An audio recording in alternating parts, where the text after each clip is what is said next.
I think that most problems in family or any close relationship could be solved with communication. And that sounds terribly unprofound, but you know what? I think too few of us major on really being good communicators within our family. You know, it's really easy to be nice to people when you come to church, you know, and they tell you to turn around and smile and say good morning. I mean, who among us, when Alistair told us to do that, turned around and said, it's a rotten morning.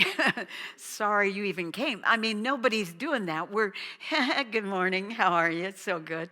Like if this is a normal congregation, a few of you had fights with people in your car on the way to church, and then you called a truce before you walked in. You went, hello, praise the Lord. Good to see you. So glad to be in the house of the living Jehovah. See, a lot of us listen, but we don't really hear our family.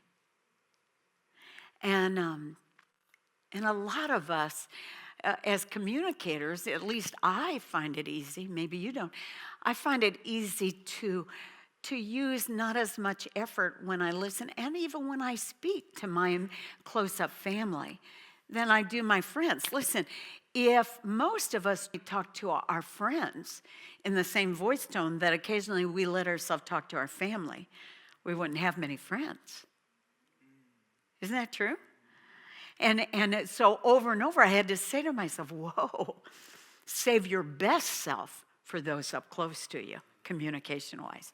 No fair to be a great listener to people during the day and a sensitive communicator, and then to give the leftovers to your family. So in the Mayo home, I knew in my own mind a few key moments that were kind of tipping points communication-wise. And it was, I tried to be good straight across the board, but especially at these times for us.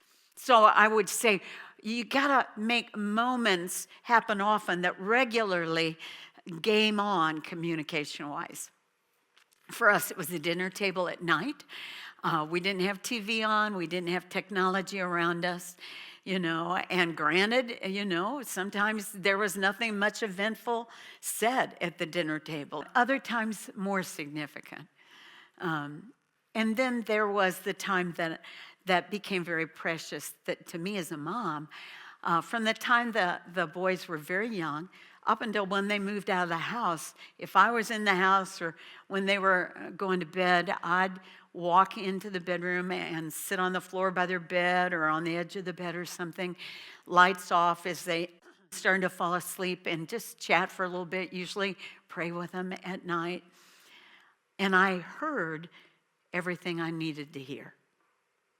Sometimes I heard nothing of significance.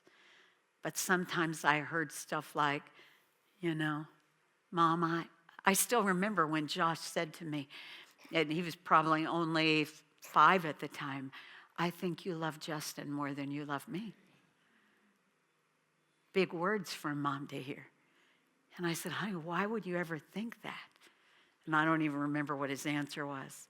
And then it was a few days later that Justin told me he thought I loved Josh more than him. Oh, such is parenting. But what I'm saying is create in family moments some moments where I call it riding the communication surfboard. You know, if you've ever surfed, you know you put your board up there, and then when the tide comes in, you jump on and ride it, because you know the surfboard's going to go a lot further when you work with the tide. And communication's like that in a family. You can't just say, I'm tired, I don't want to talk tonight, if you want to be a good listener. You have to be ready to jump the communication surfboard when it comes in and listen, even if you don't feel like listening.